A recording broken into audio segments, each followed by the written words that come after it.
Hola, ¿cómo están? Muy buenas noches. Bienvenidas, bienvenidos a CNN Prime. Comenzamos de inmediato con esos titulares. El comandante en jefe del Ejército, general Javier Iturriaga, reconoció que la información preliminar que se entregó tras la muerte del soldado conscripto Franco Vargas adoleció de falta de precisión, lo que habría llevado a diferentes contradicciones, dijo. En ese contexto, decidió proponer al presidente de la República el llamado a retiro de 2 altos oficiales. La Corte Suprema, en tanto, designó a la magistrada Jenny Buck como ministra en visita para investigar el caso. A contrarreloj trabaja la comisión mixta para despachar al Senado la batería de indicaciones que ingresó el gobierno a la ley corta ISAPRES, en la que destaca la ampliación de 10 a 13 años en el plazo para el pago de deuda de las aseguradoras. Con esto finalmente quedó fijado para el lunes el debate en la Cámara Alta. El índice de precios al consumidor aumentó 0,5% en abril, una cifra un poco superior a lo esperado por el mercado. En esta variación influyó el aumento de precios en alimentos como el huevo y el pan, de bebidas no alcohólicas y la benzina. Y en temas internacionales, Gaza está nuevamente bajo un bloqueo total después de que el ejército israelí tomara el control del cruce fronterizo de Rafah con Egipto. Esto se da en medio de la advertencia hecha por el presidente de Estados Unidos, quien aseguró que detendría los envíos de bombas y proyectiles de artillería a Israel si es que lanzan una ofensiva militar a esta ciudad. Todo esto y mucho más, porque aquí comienza CNN Prime.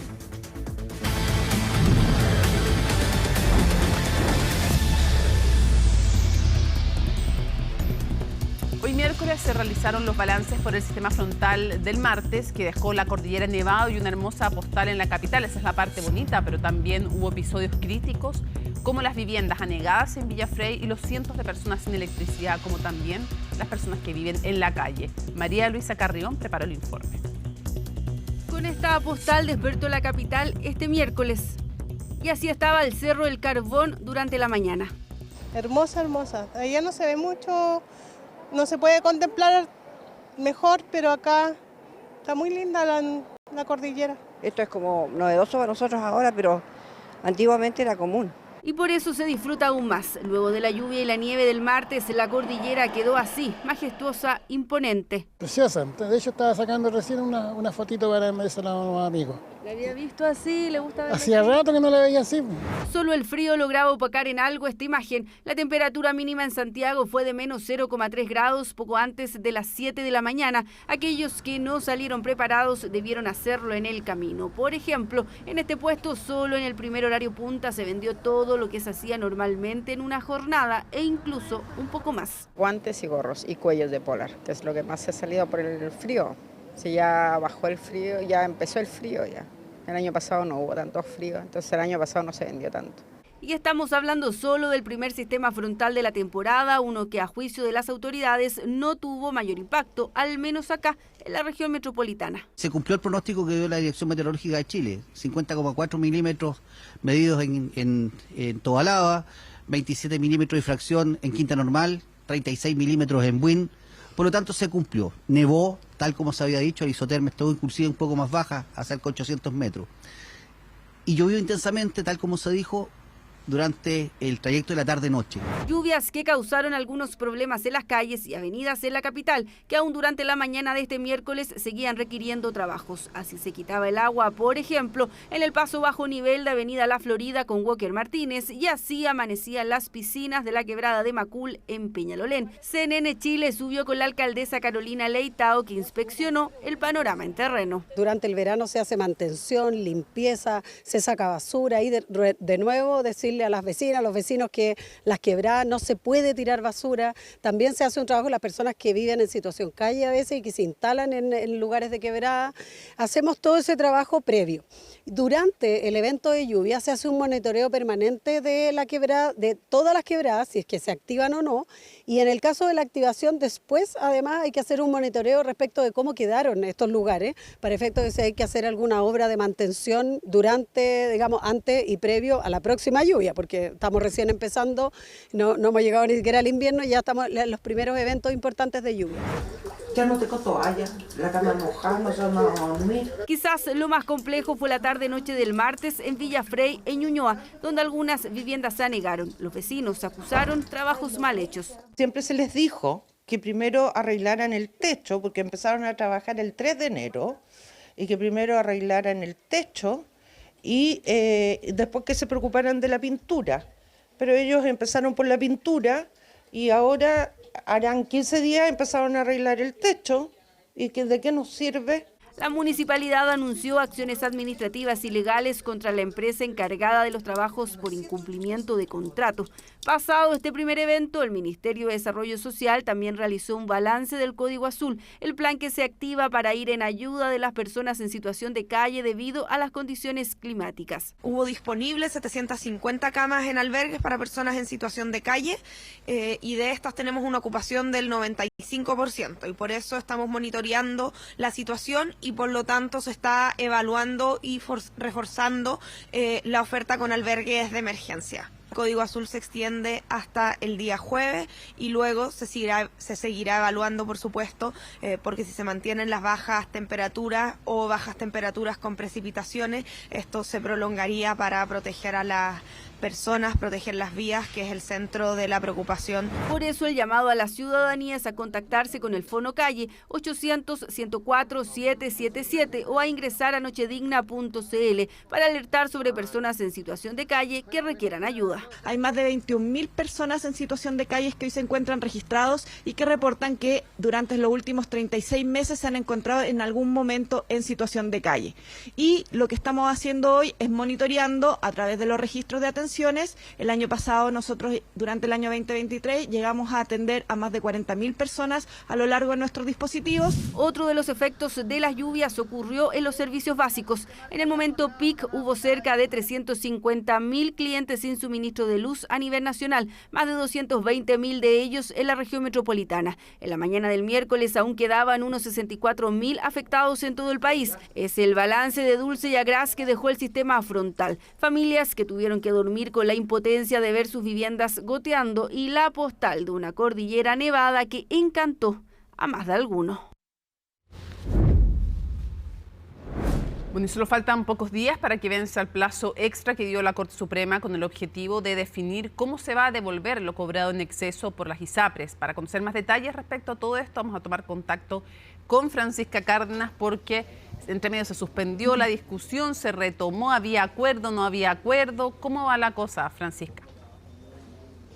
¿Qué tal, Mónica? ¿Cómo estás? Muy buenas noches. Todavía está sesionando la comisión mixta, pero ya están en la última indicación de lo que es esta votación para poder despachar a sala del Senado. Recordemos que esta comisión mixta la integran tanto diputados como senadores, lo que es esta ley corta de ISAPRES. Toda una discusión durante toda la jornada. Esta comisión mixta estaba justamente citada para poder despachar durante al menos el día, la mañana, lo que es esta ley corta de ISAPRES, pero finalmente se alargó la discusión, hubo ahí varias reuniones privadas también en paralelo, se suspendía, luego se retomaban las conversaciones y así sucesivamente. Ahora estamos a la espera de que puedan entregar alguna declaración una vez despachada ya y terminada esta votación de las indicaciones, sobre todo las que generaban más desencuentros, cómo va a quedar finalmente, cuál va a ser el plan de pago, de qué manera, cuántos años, 10 o 13 años, también hay que ver también en qué va a haber acuerdo con respecto a esos puntos que se han ido votando al menos en los últimos minutos. Después de eso ya estaría y se daría por despachada esta ley corta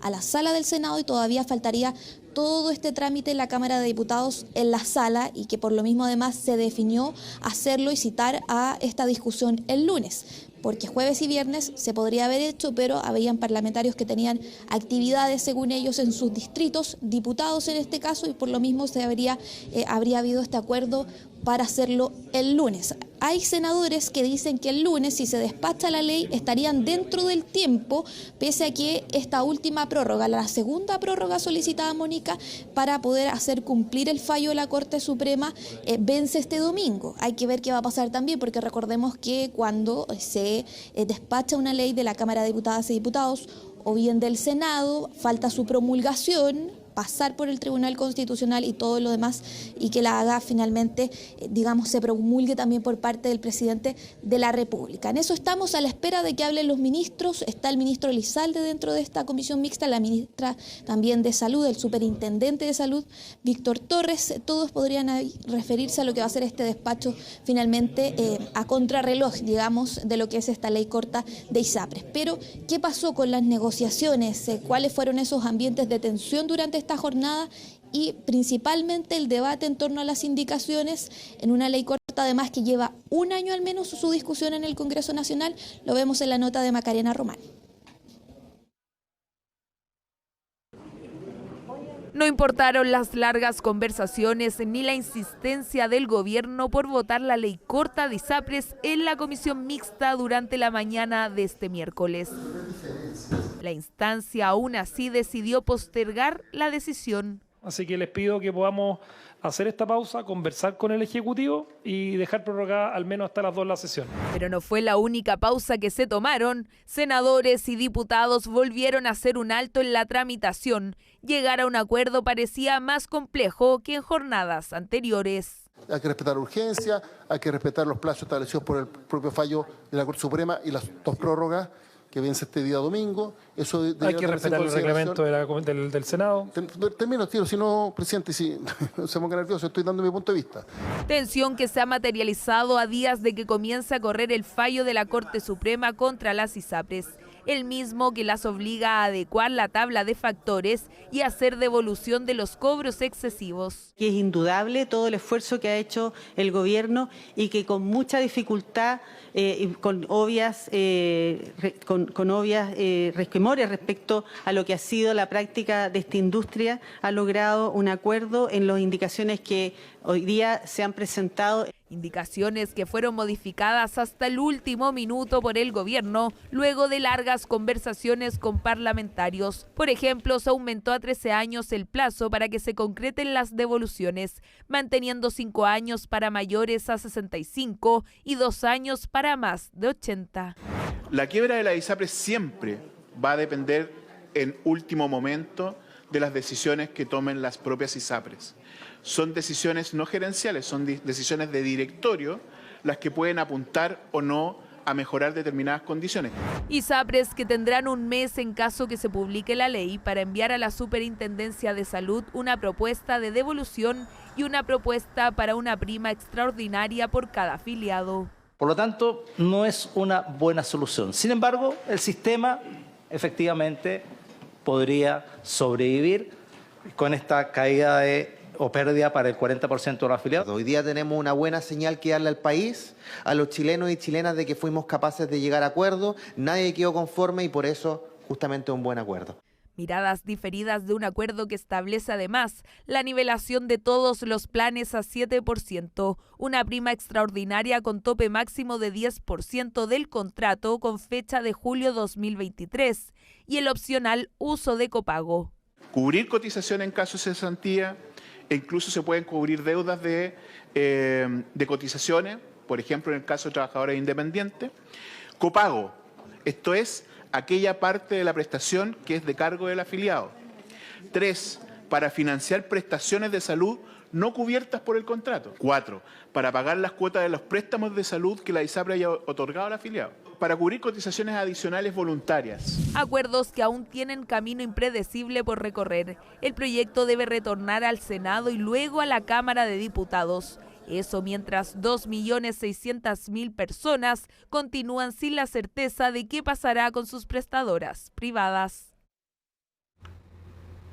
Bueno, a esta hora, cuando faltan 15 minutos, 16 minutos para las 9 de la noche, Francisca, es bueno recapitular cuáles son los puntos todavía de desacuerdo y qué es lo que viene para adelante en esta tramitación, que además, de hecho, debiera estar lista, no va a estar lista y no es tanto problema que no sea exacto, pero el domingo era el plazo fatal para que esto estuviera regulado, legislado.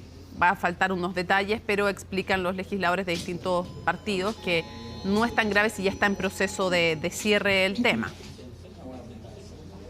Sí, los puntos que más han generado debate, Mónica, son lo que solicita la oposición constantemente, al menos que ha solicitado durante todas las sesiones de la comisión mixta y también las otras comisiones de la Cámara de Diputados, es el equilibrio financiero. ¿Cómo se va a dar un equilibrio financiero finalmente para que las ISAPRES no caigan en el paso previo a la quiebra, que es la insolvencia? También el plan de pago. ¿Cuál va a ser la manera, la metodología de pagar finalmente estos cobros excesivos a los miles de afiliados y en cuánto tiempo? Si en 10 años, si en 13 años, ¿en cuánto tiempo finalmente, cuál va a ser el tiempo total en que las ISAPRES van a tener que devolver estos cobros excesivos a los afiliados? Y también, en su momento, recordémoslo, un punto muy relevante y crítico además, la mutualización que finalmente se cayó en todas las discusiones que se dieron tanto en las comisiones de la Cámara de Diputados como también del Senado. También, como te decía en su momento, lo que es el punto del equilibrio financiero, eso han solicitado al menos durante toda la tarde por parte de la oposición, lo ha dicho también quien preside la comisión mixta, el senador de la UDI, Javier Macaya. Hay algunos parlamentarios que decían que ahí no se cedía finalmente por parte de la oposición en torno a lo que podría ser finalmente esta ley corta de ISAPRES, que recordemos desde un comienzo tiene como objetivo poder mitigar los efectos financieros, económicos que podrían generar en las aseguradoras, finalmente hacer cumplir este fallo de la Corte Suprema. Al menos en eso han estado las conversaciones durante esta jornada. Hay varias cosas que se cayeron también y modificaciones que se hicieron en la Cámara de Diputados, tanto en la Comisión de Salud como en sala. De hecho, habían varios puntos críticos también que los senadores recibieron acá y que decían que tenían que revisar punto por punto lo que venía desde la Cámara de Diputados, y por lo mismo también se conforma esta comisión mixta para poder hablar y debatir en torno a lo que hicieron los diputados y también lo que también hicieron en su momento por varios meses los senadores. Pero lo que sí también, Mónica, comentarte que los diputados y también los parlamentarios podrían haber visto esto mañana. Ellos podrían haberlo hecho, pero dicen que ya suspendieron, digamos, una semana distrital la semana pasada por la agenda de seguridad y que no lo iban a hacer nuevamente, al menos por algo que tendría que haber estado listo ya hace varias semanas atrás, que es esta ley corta de ISAPRES, antes de lo que finalmente va a determinar también este domingo y este último plazo de esta última prórroga para hacer cumplir el fallo de la Corte Suprema, que pide dos cosas. Recordemos lo que es tener esta tabla única de factores, una nueva tabla, y también devolver estos cobros excesivos a los miles de afiliados. Ya hay movimiento acá, Mónica, pero obviamente mientras pasemos a conversar también de otro tema que ha marcado también la jornada, que ha sido las declaraciones de la vocera de gobierno, Camila Vallejo, en torno a lo que han sido reuniones, según una investigación de CIPER, que reveló que varios ministerios y ministros, en este caso también en su momento el subsecretario de Pesca, se reunió con personas influyentes, empresarios de la pesca, y sin registrar finalmente al menos 133 reuniones en lo que es el registro por ley de lobby. Escuchemos cuáles han sido esas reacciones también de los ministros y ministras durante esta jornada. Hay una limitación de la ley de lobby. La ley de lobby no permite la información de una información que emana del sujeto activo, la autoridad, donde la autoridad invita. Nosotros, como detectamos este problema muy tempranamente, iniciando la gestión, decidimos generar una agenda pública que nadie obliga legalmente que las autoridades públicas la tengan, pero nosotros generamos una agenda pública donde colocamos todas las reuniones en las que nosotros participamos. Claro, que han dicho desde el Palacio de la Moneda al menos, que han defendido finalmente lo que es la agenda de probidad del gobierno, también lo que es la transparencia, las medidas que se han tomado en torno a esto, lo que en algún momento también estableció la Contraloría, que habían reuniones que efectivamente no era necesaria al menos transparentarlas por lo que es este registro de lobby. Pero también se han referido a esto parlamentarios, ha habido todo un debate que además ha hecho recordar lo que sucedió en verano pasado con estas polémicas reuniones de autoridades, de ministerios también, con el lobista Pablo Salaquet. Escuchemos las otras impresiones. En general reportamos y registramos todas nuestras reuniones. Es una instrucción, es sano para nosotros. Nosotros hacemos negocio con el sector privado, por lo tanto la transparencia y la declaración de reuniones de interés es básico. Cuando usted revisa eso, se va a dar cuenta que habían algunas reuniones, no sé, que eran con el BID, con quien es un organismo multilateral no, yo creo que no reviste ningún riesgo en términos de conflicto de interés, pero igual es importante registrarlo y así lo seguiremos haciendo. Nosotros tenemos una agenda de probidad y transparencia que ha sido presentada hace meses atrás justamente para reforzar los controles y las medidas o los estándares, no solo de transparencia activa del trabajo y la agenda de las autoridades públicas, sino que también de cómo evitar situaciones que de sentido común puedan ser consideradas lobby, pero que la ley no los considera lobby. Luego de la aclaración de la Contraloría General de la República, dijo que señaló que las reuniones que se habían sostenido efectivamente no eran lobby, de todas maneras han tomado medidas después de eso adicionales. Claro, Francisca, si una cosa es lo que dice la ley, y aquí la explicación general es que estas reuniones las solicitaron los ministros. Cuando el sujeto de lobby es el que solicita la reunión, efectivamente la ley no obliga a transparentarlo. Ahora tampoco nada impide transparentarlo. Entonces, está bien, está pegado a la ley, pero si están en pro de la mayor transparencia, no necesitan ley alguna para poder hacer aún más transparente todo. Eso por un lado, y lo otro también, que es especialmente sensible en el caso del subsecretario de Pesca, por lo que es la tramitación de la ley de pesca. Entonces, claro, hay un punto ahí aún más sensible y es de esperar, evidentemente, que en adelante esto esté completamente transparentado y que cuando inicie una polémica se ponga de inmediato. Creo yo que es mejor poner de inmediato sobre la mesa todas las reuniones en el fondo que se han tenido, para que no comience a goteo a conocerse como se hizo en este caso, porque CIPER Chile, que es quien lo publica, lo hace a través de la ley de transparencia, pide aquello, pide 11 ministerios y subsecretarías, y son en total 133 citas. Eso, tal vez la proactividad... Sí, y para que no se repita lo del pasado, Mónica, también recordemos con la ley de pesca en su momento, para evitar todas esas confusiones, y también porque está en plena tramitación la nueva ley de pesca que viene a actualizar la que es de nuestro país actualmente, la que rige, y por eso también ha surgido todo un debate en torno a si hay que modificar o no la actual también ley de lobby para poder registrar todas estas reuniones. Lo que pasa es que para ser obligatorio, dices tú, porque la verdad es que hoy día se puede registrar en la agenda personal o se puede comunicar. Así que no hay problema, no hay nada que lo impida. Ahora, claro, para ser obligatorio, sí, hay que modificar la ley, pero para hacer la declaración pública y las reuniones no hay que modificar ninguna ley, no es necesario, pero tal vez para que esto sea obligatorio, efectivamente sea una buena idea hacer más estricta aún la ley de lobby, que no quede ni medio milímetro de espacio a la interpretación. Francisca, muchísimas gracias por toda la información. Buenas noches. Buenas noches. Hoy vamos a ir de inmediato a nuestro sitio web porque el presidente de la República, Gabriel Boric, anunció que el gobierno va a recurrir al Consejo de Defensa del Estado por la colusión de empresas en el mercado del gas industrial y hospitalario denunciadas justamente por la Fiscalía Nacional Económica. Esto tiene que pasar un proceso frente al Tribunal de Defensa de Libre Competencia y, en fin. El punto es que el mandatario acusó un, comillas, posible atentado a la salud pública frente a las dudas sobre el impacto de esta alza de precios durante la pandemia. Escuchemos lo que dijo y luego hacemos algunas precisiones.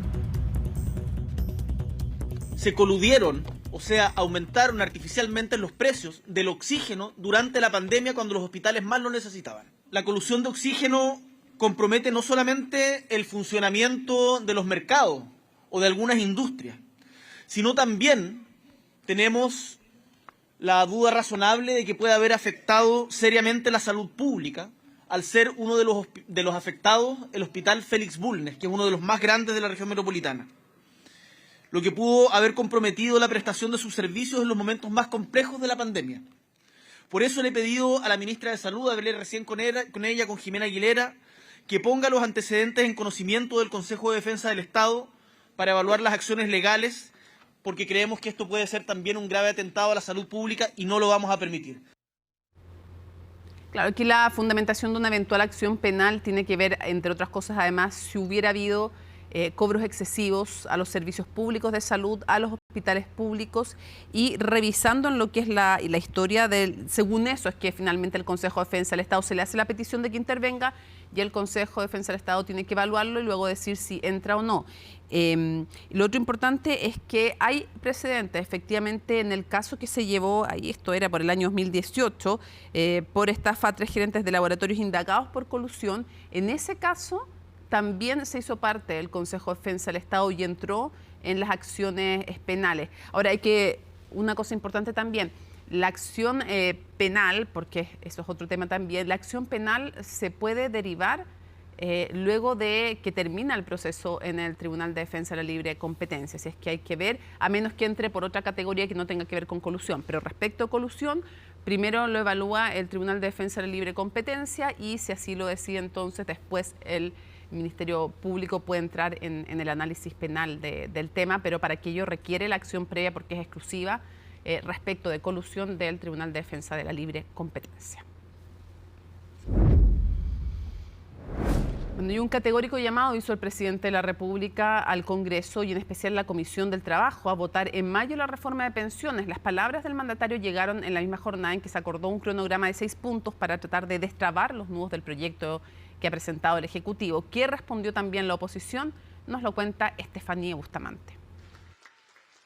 Por un momento el presidente hizo a un lado su encuentro con agricultores en la región de O'Higgins para enviar un recado al Congreso en Valparaíso. Estaba recién con las manos trabajadoras de Imelda y ella me mostraba sus manos y me decía en esta conversa que ustedes vieron recién que tiene que seguir trabajando porque la pensión es tan bajita.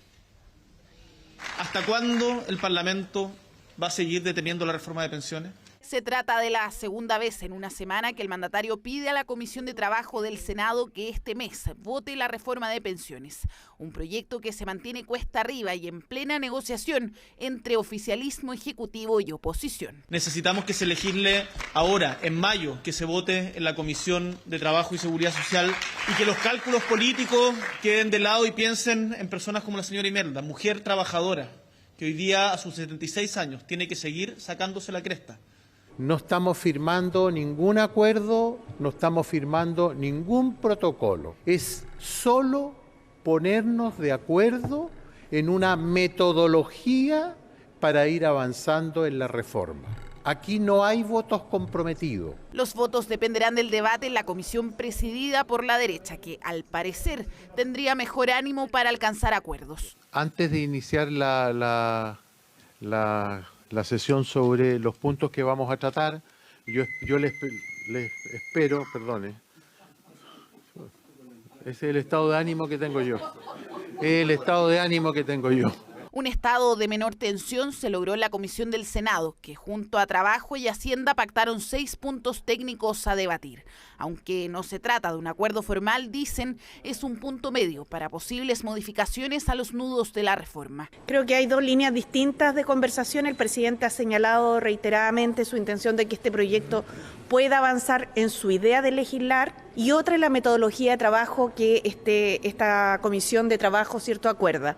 Tiene sus tiempos, se va avanzando por, diría yo, buen camino y hay que tener la suficiente certeza que la mayoría efectivamente se va a allanar a legislar y va a votar en general una vez que ya estén analizados los 6 puntos. Entre ellos, la densidad de las cotizaciones previsionales y la necesidad de aumentar la pensión garantizada universal son parte de los puntos en debate.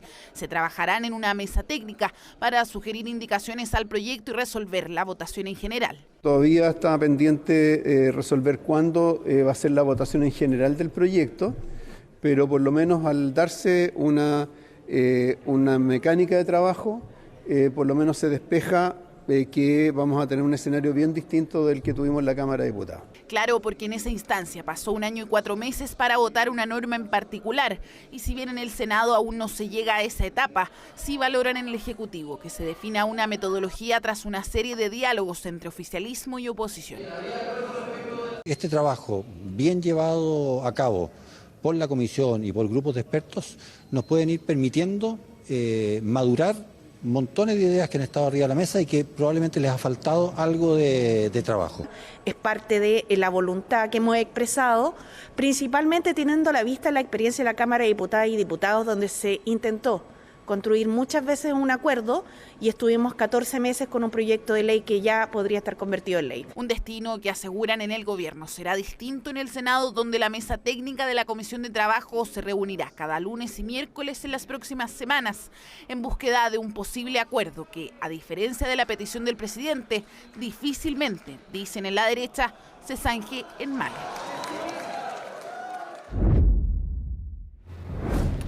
El comandante en jefe del Ejército, Javier Iturriaga, reconoció, comillas, en sus palabras, falta de precisión en la información preliminar del caso de la muerte del conscripto Franco Vargas en Putre. Por eso, el general solicitó relevar de su cargo a 2 altos mandos, proponiendo su retiro al presidente Gabriel Boric. Vamos a ver todos los detalles en el informe de Valentina Nieto.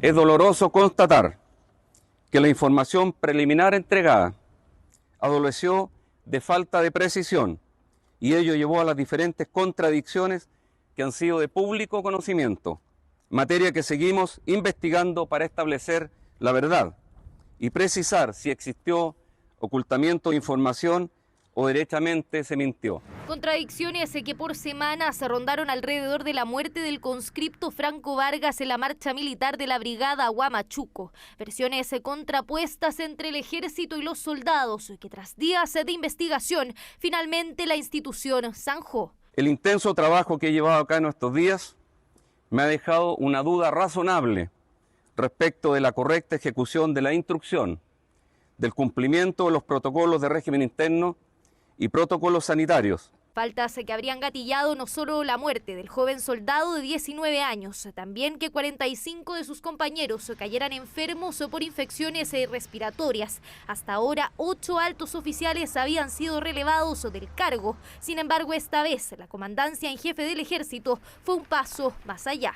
He resuelto relevar del mando al comandante de la brigada Huamachuco y al comandante en jefe de la 6ª División de Ejército, y proponer su retiro de la institución por su responsabilidad de mando al presidente de la República. Se trata del general Rubén Castillo y el coronel Sebastián Silva. Falta de diligencia y omisión para pesquisar lo que el general Iturriaga definió como falsedades y tergiversaciones fueron los motivos para remover a ambos altos mandos. Será ahora el presidente Boric el que deberá definir su llamado a retiro. Cualquier persona que no haya dicho la verdad tiene que ser sancionado.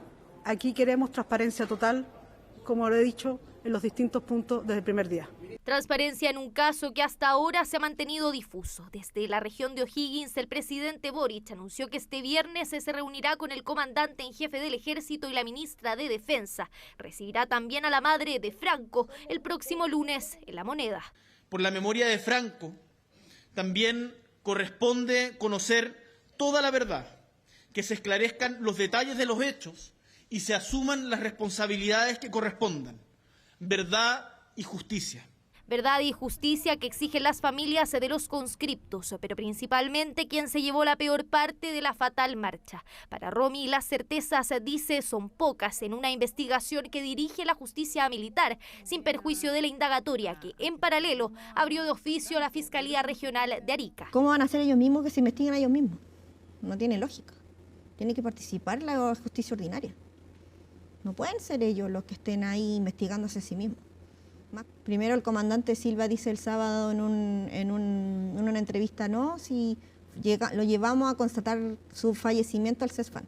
Luego sale este otro general a decir, no, llegó con signos vitales. Incongruencias que ahora también investigará la ministra en visita a Jenny Hook, presidenta de la Corte Marcial, que fue designada por la Corte Suprema para indagar el caso. Y mañana constituirme en Putre, en el lugar de los hechos, a fin de practicar aquellas primeras diligencias y ojalá también poder tener alguna reunión con la familia de los conscriptos.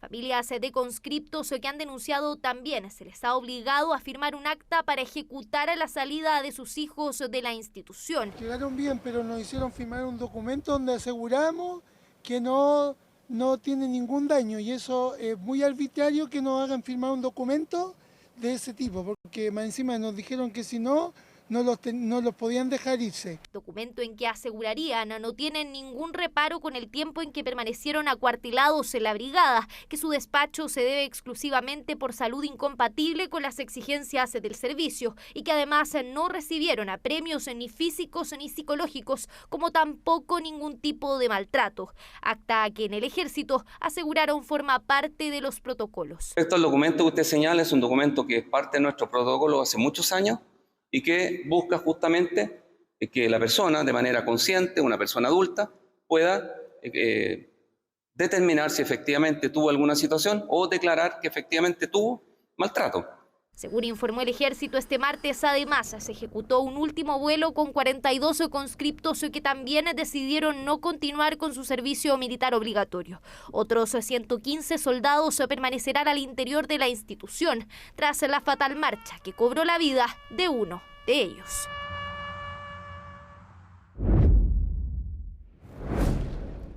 Esta es de esas noticias que nunca nos gustaría tener que dar.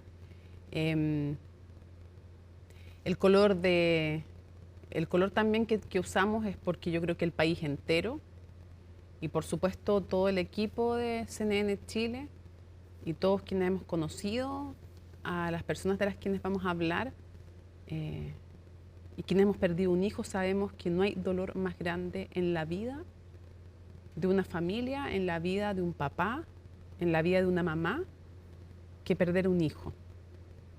Y eso lo sabemos como papás o como mamás, quienes lo hemos perdido.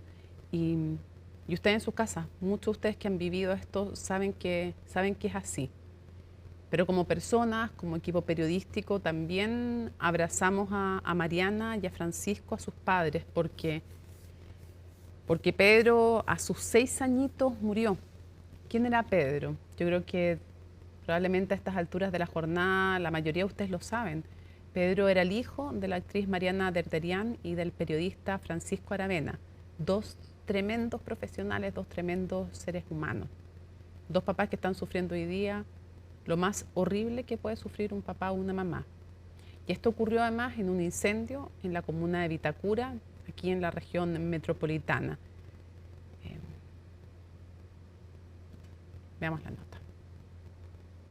Fue solo en minutos que el fuego consumió parte del segundo piso de la casa de la actriz Mariana Derderian. Daño focalizado, las llamas comenzaron en el primer piso y terminaron en la pieza de su hijo de 6 años, quien falleció. Además, su padre, el periodista Francisco Aravena, fue trasladado a la clínica alemana donde se encuentra hospitalizado de gravedad y en coma inducido. Llega al lugar el padre de los menores, quien intenta, al parecer, rescatar al menor que resulta fallecido, no logrando su objetivo. Entre otras causas, se debe a que efectivamente la habitación en donde se encontraba el menor mantiene rejas de seguridad. Las redes sociales se llenaron de apoyo para la actriz, quien junto a su hija de 9 años lograron escapar del fuego. Lo que se ha podido apreciar es que esto se habría debido, ¿cierto?, a una fuente calórica relacionada con una estufa oleoeléctrica que por proximidad con algún tipo de material, puede ser prendas de vestir o telas, habría originado, ¿cierto?, el punto de inicio de este incendio. No nos podemos pronunciar respecto a las causas, en alguna causa en específica, porque tal como les señalé hace algunos minutos,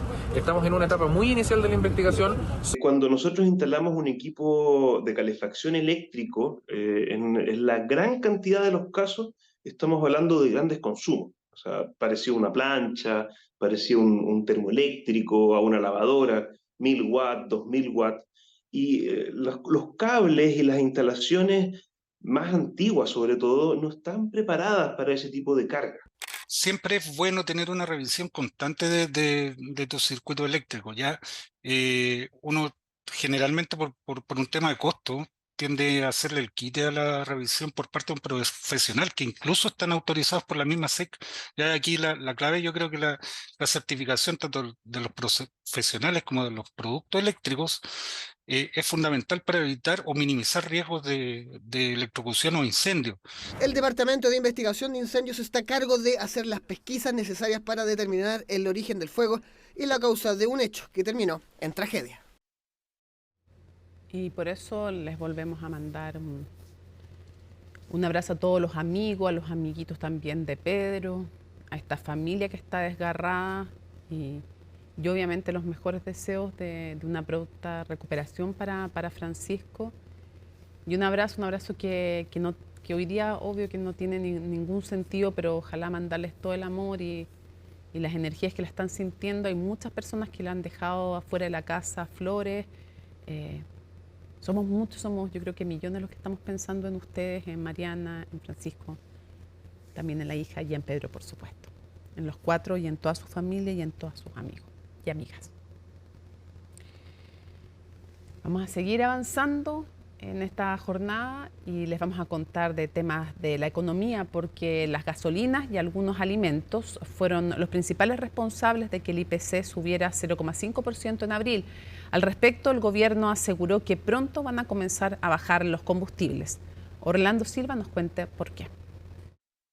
Si usted es de esos que ha sentido en el bolsillo el aumento en el precio de las bencinas que se arrastra hace meses, probablemente no le sorprenda el alza de 0,5% que mostró el IPC de abril, donde la gasolina destacó justamente como el producto que más incidió en esta cifra. La buena noticia es que si bien el dato se ubicó levemente por sobre los pronósticos que había en la previa, el camino hacia la normalización del alza de los precios seguiría firme. Los productos que más incidieron en este resultado son las bencinas, debido al alza de los precios internacionales y por un mayor tipo de cambio.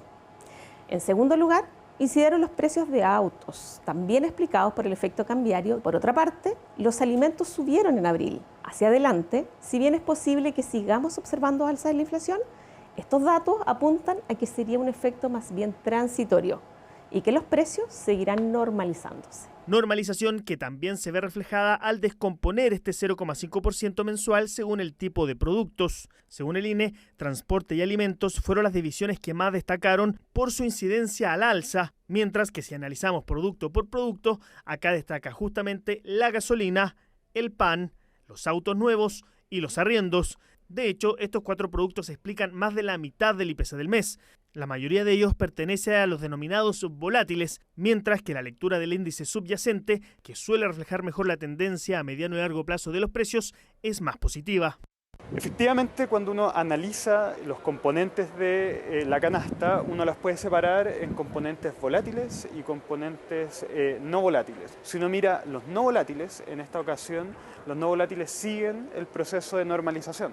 Por lo tanto, lo que uno espera es que en términos generales los precios vayan normalizando y ajustándose cada vez más cerca. Por eso que esta variación en 12 meses de 4% es más alta que la meta, pero la tendencia muestra que sigue convergiendo hacia la meta del Banco Central y por lo tanto sigue en este proceso de normalización de crecimiento de los precios. Normalización de la inflación que de acuerdo a la medición anual se alejó levemente de su meta, subiendo del 3,7% de marzo hasta 4%. Sin embargo, si medimos la inflación con la nueva canasta básica, y que es la que el Banco Central está mirando para su política monetaria, pasa de 3,2% de marzo a 3,5% ahora. Por eso, para los economistas, esto no cambia las expectativas de una tasa de interés que siga bajando, pero con recortes de menor magnitud. La inflación fue por sobre lo esperado, Bloomberg esperaba un 0,4%, fue un 0,5%, y eso la verdad es que le pone un poquito de presión al Banco Central para el tema de cuánto vamos a estar bajando las tasas, en qué nivel durante las próximas reuniones de política monetaria. Yo creo que debiese ir un poco más lento, un poco más paulatino, sobre todo pensando en lo que está pasando también en la Fed afuera y que tenemos un problema en la formación de precios de dólar, que eso también influye en la inflación. Acá prácticamente todo el mercado apunta a un recorte de 50 puntos base cuando el Consejo del Banco Central se reúne este 23 de mayo, lo que dejaría la tasa en 6%. Por supuesto, donde también hubo un análisis de este IPC fue en el gobierno. Los precios de los combustibles explican aproximadamente 2 décimas de las 5 décimas de IPC. Entonces, con esto es cierto, tenemos un dato un poco por encima de las expectativas de mercado este mes, pero al mismo tiempo están ocurriendo cosas que nos indican que en los próximos meses vamos a tener cifras moderadas de inflación, tanto por el lado de la baja del tipo de cambio, como por el efecto que eso tiene sobre los precios de los combustibles. En ese sentido, es altamente probable que en la próxima actualización de precios de los combustibles tengamos un ajuste a la baja de los precios. Y en segundo lugar, que en algo más inmediato todavía, en esta semana, particularmente mañana, el precio de la parafina se va a reducir y se va a volver a ubicar en torno a los 1.000 pesos por litro. En tanto, la unidad de fomento aumentará cerca de 186 pesos de los próximos 30 días, por lo que se empinará por sobre los 37.300 pesos a esta altura del mes de junio. Desde inicio del mes de abril ha ido creciendo la circulación de virus respiratorios, sobre todo en niños y niñas. La influenza, pongan harta atención porque de verdad que podemos hacer una diferencia como ciudadanos, como ciudadanas y como papás o como adultos responsables de alguien que es más chiquitito, más chiquitita, ¿no? La influenza es hoy el virus que más preocupación genera y el llamado de las autoridades es a vacunarse lo antes posible porque, ojo, solo la mitad de la población de riesgo ha sido inoculada. Daniela González tiene todos los detalles. ¿Cuál es el virus que más le preocupa? La influenza, de todas maneras. El virus incisional. Eso, para los niños. No sé, que no vuelva a aparecer el coronavirus. La influenza, que es como que le da más fuerte. Son los virus que más circulan y los que más preocupan también. El COVID, la influenza y el virus sincicial aparecen como fantasmas cada invierno. Desde inicio de abril de este año se observa un importante aumento en la circulación de virus respiratorios en el país. ¿Ya? Durante la semana epidemiológica 18, la positividad de las muestras fue un 52,6%, lo cual fue más elevado que la semana anterior, que fue de un 49,9%. Casi 5 millones de dosis contra la influenza se han administrado en el contexto de la campaña de invierno 2024. Eso quiere decir un 50% de la población objetivo, o sea, enfermos crónicos, embarazadas y adultos mayores. Estamos todos con la vacuna al día. Ninguno de la familia está vacunado, pero tampoco nos interesa por el tema del COVID, por lo menos no, y de la influenza obviamente los niños sí. No, todavía no nos vacunamos porque recién está saliendo de un cuadro respiratorio, pero ya la otra semana nos vamos a vacunar. Por ahora estamos sin vacunas todavía este año, en proceso de hacer un llamado para las vacunas que vengan todas juntas. Si hablamos del COVID-19, la cobertura es solo de un 20%, o sea, se han administrado un poco más de 1.200.000 dosis, y del virus sincicial se ha vacunado al 90% de los recién nacidos y 50% de los lactantes. Es importante básicamente para evitar los contagios intradomiciliarios. Eventualmente si hay alguna persona dentro de la casa o departamento que está con un cuadro respiratorio, por supuesto mantener una distancia razonable, lo que se llama distanciamiento social, con las otras personas que viven en ese departamento o casa, ¿ya? O eventualmente utilizar mascarilla, ya sea la persona que está con síntomas o las personas que eventualmente no quieren contagiarse de la persona que está enferma. Por eso las autoridades recomiendan estar atentos, sobre todo en estos días de frío. Ante la molestia y síntomas como dificultad para respirar, fiebre, tos, dolor muscular o de pecho, se recomienda asistir al médico para evitar las consecuencias posteriores del virus. ¿Qué pasa si ya el niño se enfermó, ya está contagiado? ¿Qué podemos hacer? ¿Cuáles son las primeras medidas? Bueno, líquidos abundantes, hacer un aseo nasal frecuente con solución fisiológica. Si está con mucha tos también, un remedio casero muy bueno es utilizar la miel.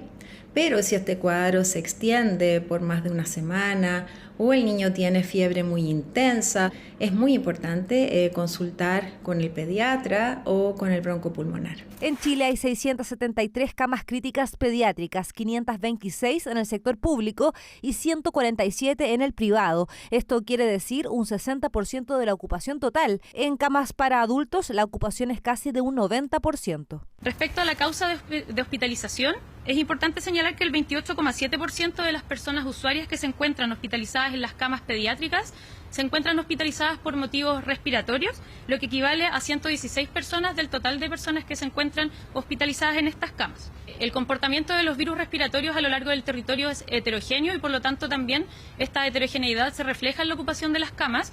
Por eso el llamado es solo uno, a vacunarse. De hecho, se puede recibir la vacuna contra el COVID y la influenza el mismo día. Así optimiza el tiempo y de paso evita los efectos de los virus respiratorios, que en caso de los grupos más vulnerables pueden incluso poner en riesgo la vida.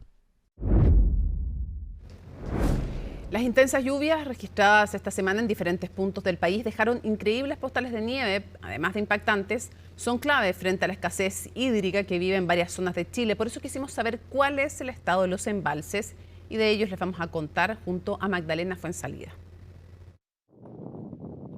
Así amaneció el embalse El Yeso en la región metropolitana este miércoles, donde se acumularon 13 centímetros de nieve en las últimas 24 horas. Registro que se da tras las intensas lluvias y bajas temperaturas en varias regiones del país.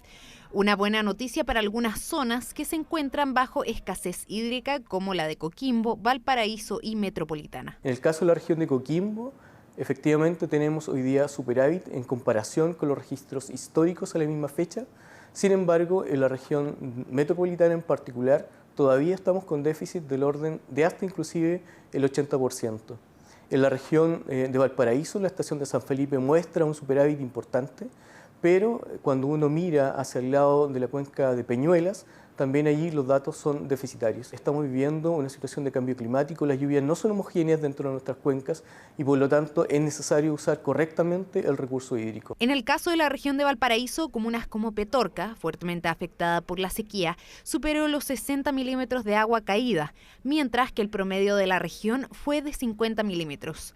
Efecto que se evidenció en el embalse Los Aromos. Nuestro embalse Los Aromos, nuestra principal reserva, supera los 27 millones de metros cúbicos acumulados, lo que representa un 77% de su capacidad y es una mejor condición en comparación a la misma fecha del año pasado. Las cifras sin duda son alentadoras, pero aún no nos permiten superar la extrema sequía que nos golpea. En tanto, en la región de Coquimbo, una de las más afectadas por la sequía, las comunas con mayores precipitaciones fue Los Vilos, con 71,6 milímetros, y Pichidangui, con 63,2 milímetros. Aún así, expertos apuntan a que si bien son buenas noticias, están lejos de lograr cifras más favorecedoras. Nos traen un pequeño alivio. En Illapel cayeron 30 milímetros, en Ovalle 9 milímetros y en Cordillera del Limarí 12 centímetros de nieve. Este es nuestro punto más crítico en la región. Los embalses se encuentran en su mínimo histórico. Los embalses casi no han mostrado aumento en su nivel asociado a este evento, porque el nivel de déficit que hay es de tal magnitud que en el fondo el agua que precipitó no lo vemos escurrir por los ríos, sino que más bien queda retenido en la cuenca, queda retenido en la vegetación existente y en el suelo que está muy seco y por lo tanto genera muy poco escurrimiento. Precipitaciones que fueron acompañadas de bajas temperaturas, permitiendo la caída de nieve, algo que puede marcar la diferencia frente a las reservas hídricas. Cuando cae solo agua líquida, lo que ocurre muchas veces es que esa agua se pierde rápidamente porque escurre superficialmente. La gran diferencia cuando cae nieve es que esa agua, ¿no es cierto?, se va derritiendo lentamente.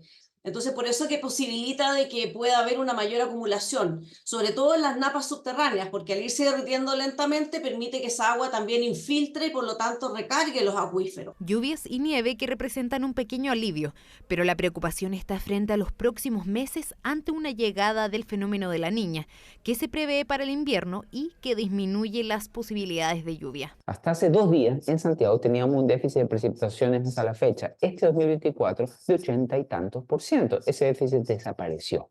Prácticamente en todo el país no tenemos en este minuto déficit de precipitaciones. Como la segunda mitad del año va a estar marcado probablemente por la Niña, tal vez la segunda mitad del año no sea tan lluviosa. Por eso es que estas lluvias en la primera mitad del año, bueno, son de agradecer. Todo lo que llueve en el primer semestre nos va a permitir enfrentar el segundo semestre, que se espera sea más seco debido a la emergencia de la Niña, de mejor manera. Aún así, expertos prevén que entre mayo y junio podrían darse más precipitaciones, situación que podría ayudar a los niveles hídricos de las regiones más afectadas por la sequía, frente a la inminente entrada del fenómeno de la Niña.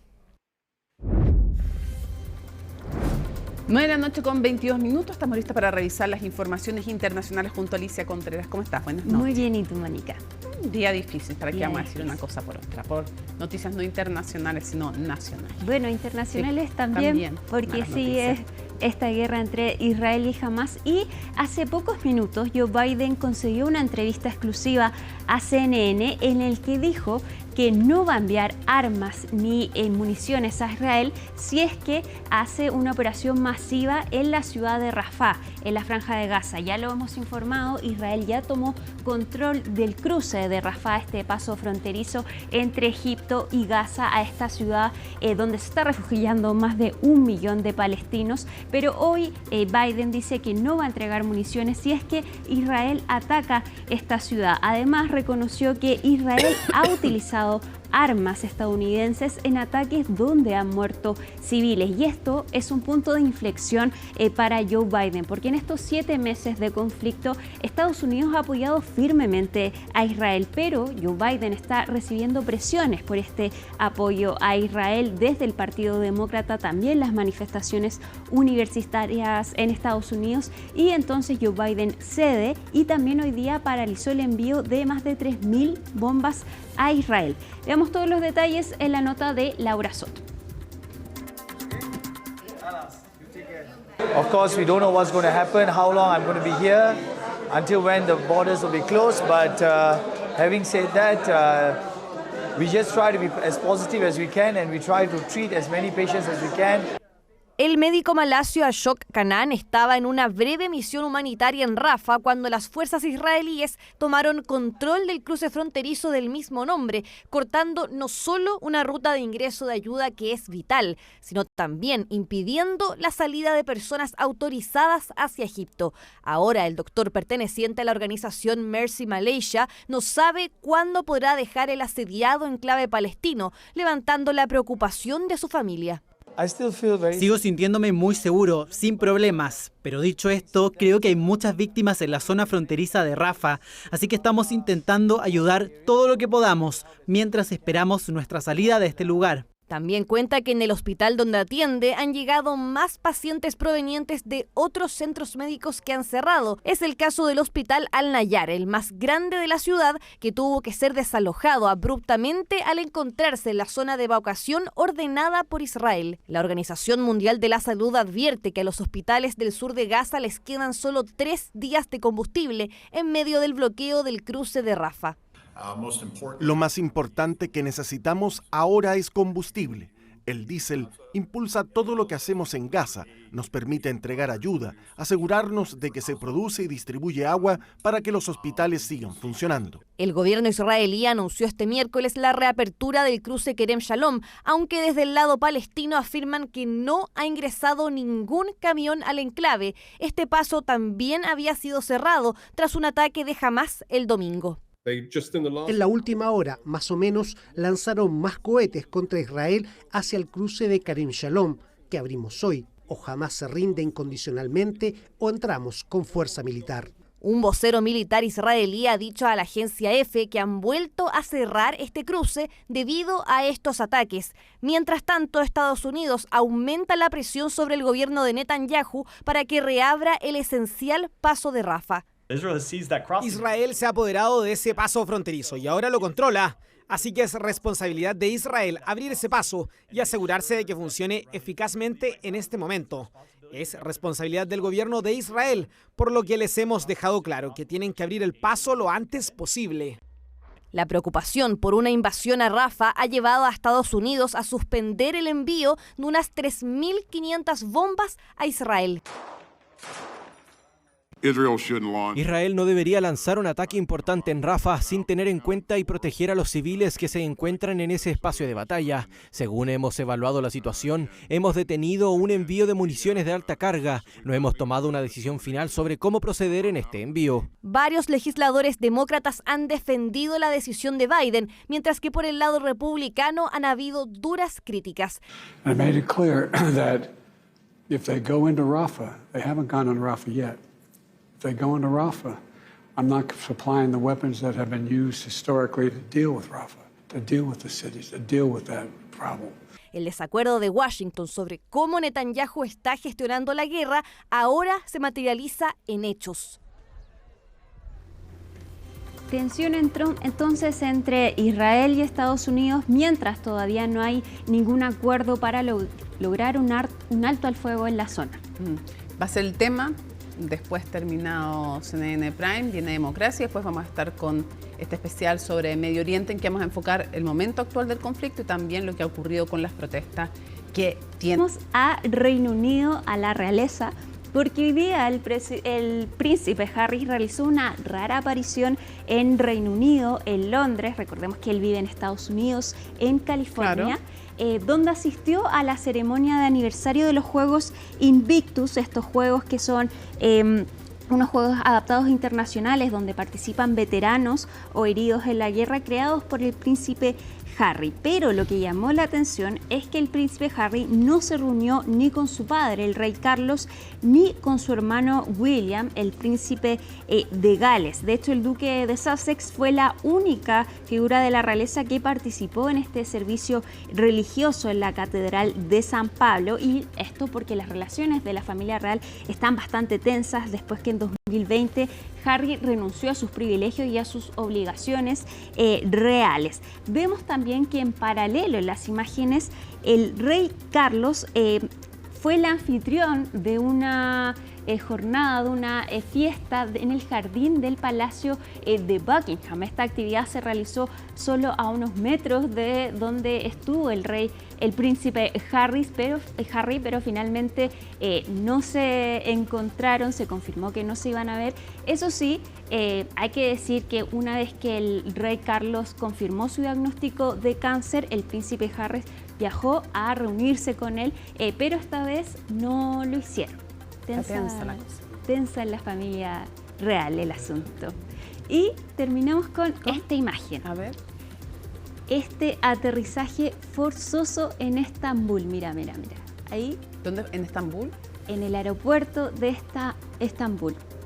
Dime que salvaron todos bien. Sí, ningún herido, por eso terminamos con esta imagen. Este es un avión Boeing de carga de la empresa FedEx que iba viajando desde el aeropuerto de París y llegó al aeropuerto de Estambul, pero al llegar ahí informó a la torre de control que su tren de aterrizaje delantero no se había abierto. Por eso tuvo que, con la ayuda de los operadores, los pilotos tuvieron que aterrizar con la nariz de la nave. No hubo ningún herido, toda la tripulación está bien, pero fue una imagen que llamó la atención. Y qué maravilloso además la pericia de la tripulación para lograr salvar sin ningún problema la situación. Tal cual. Ya, pues con una cosa más esperanzadora, nos vamos entonces a la pausa y regresamos con todo el deporte aquí a CNN Prime.